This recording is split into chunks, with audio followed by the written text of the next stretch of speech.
देश में मचे घमासान से, और ये जो घमासान है एक बयान के जरिए आया है और ये बयान दिया है सैम पित्रोदा। सैम पित्रोदा कांग्रेस के नेता हैं और राजीव गांधी हों, सोनिया गांधी हों, राहुल गांधी हों, इनके एक बड़े सलाहकार माने जाते हैं। इन्होंने एक बयान दिया है कि अगर कांग्रेस की सरकार बनती है या इंडिया गठबंधन की सरकार बनती है तो ये सरकार आने वाले समय में जो संपत्ति आपको अपने पूर्वजों से मिलती है, जो आपके पिताजी की संपत्ति होती है, उस संपत्ति पर भी आने वाली सरकार, कांग्रेस सरकार या इंडिया गठबंधन की सरकार कर लगा सकती है।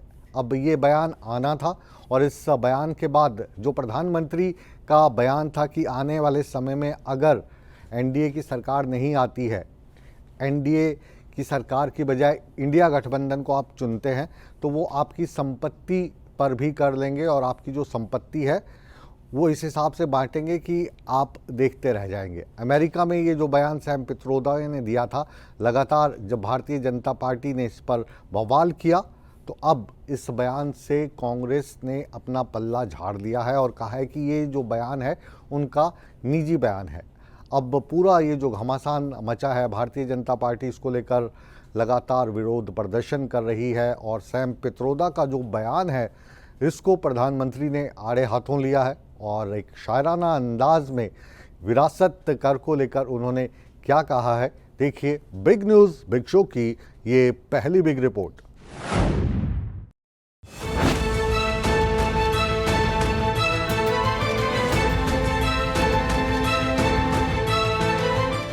देश में चुनावी माहौल है। बीजेपी कांग्रेस घोषणा पत्र में संपत्ति के बंटवारे वाले वादे को लेकर कांग्रेस को घेर रही है। इस बीच विपक्षी दल कांग्रेस एक और नए विवाद में फंस गई है। इंडियन ओवरसीज कांग्रेस के अध्यक्ष सैम पित्रोदा के एक बयान पर नया बवाल खड़ा हो गया है। पित्रोदा ने अमेरिका के इनहेरिटेंस टैक्स यानी विरासत टैक्स की वकालत की है। उन्होंने अमेरिका के शिकागो में कहा है कि So if let's say one has $100 million worth of wealth and when he dies, he can only transfer probably 45% to his children. 55% is grabbed by government. Now that's an interesting law. It says you in your generation made wealth. You are leaving now. You must leave your wealth for public. Not all of it, half of it. Which to me sounds fair. In India you don't have that. If somebody is worth 10 billion and he dies, his children get 10 billion. Public get nothing. And law says you get half of it, public gets half of it. So these are the kind of issues people will have to debate, discuss. I don't know what the conclusion would be at the end of the day.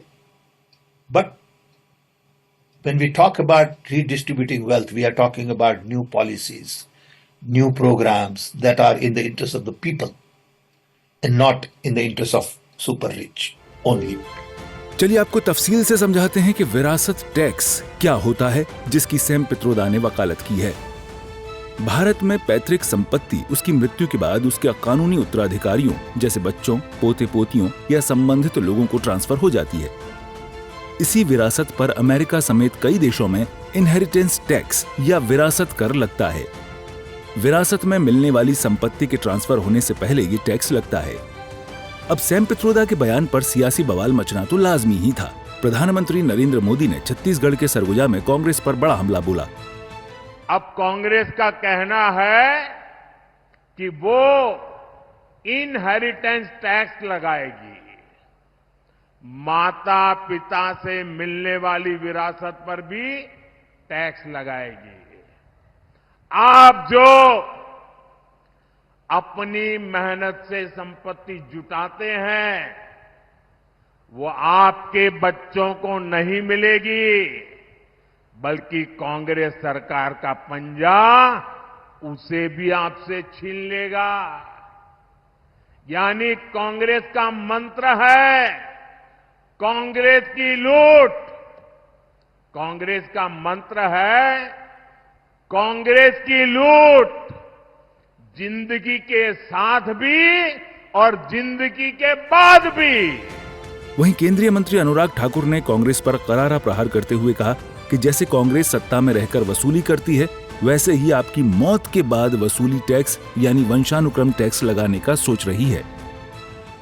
Sam Pitroda is a guide, philosopher, mentor and friend of Shri Rahul Gandhi and his father as well.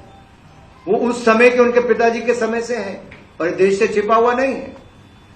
और जो Sam Pitroda सोचते हैं वो कांग्रेस करके दिखाती है। इसलिए देशवासियों के लिए एक बहुत बड़ी चुनौती है, एक बहुत बड़ी चिंता है कि कैसे सैम पिट्रोडा की सोच कांग्रेस के मैनिफेस्टो तक पहुंची और कांग्रेस कैसे आपकी संपत्ति को आपकी मौत के बाद देश भर में बांटना चाहती है उन लोगों को, और उसके लिए सर्वेक्षण करवाने के लिए तैयार है जाति के नाम पे। अरे देखिए कांग्रेस की सोच को, पहले मन बना लिया है कि गलती से कहीं सत्ता मिल गई तो लूटेंगे कैसे। वहीं कांग्रेस के मैनिफेस्टो को लेकर बीजेपी की दिल्ली महिला इकाई ने प्रदर्शन किया और कांग्रेस पर आर्थिक न्याय के बहाने उनके मंगलसूत्र और गहने छीनने का आरोप लगाया।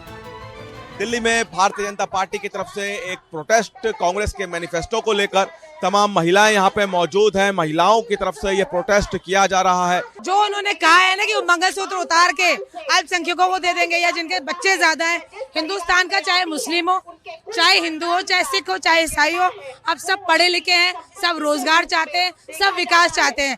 इन्होंने आज तक हमारे हिंदू और मुस्लिम भाई बहनों को लड़ाया है और मुसलमानों को इस्तेमाल किया है पत्थरबाजी के लिए, उन्हें शिक्षा से वंचित रखा है और आज का मुसलमान ये बात समझता है। और मेरा उनसे यही आग्रह है कि आप इनकी बातों में मत आइएगा और हिंदू बहनों से ये कहना है कि ऐसी भ्रष्ट और कुरिष्ट पार्टी से निजात पाना है, मोदी जी को जिताना है। उधर सैम पित्रोदा के बयान से कांग्रेस किनारा करती हुई नजर आई।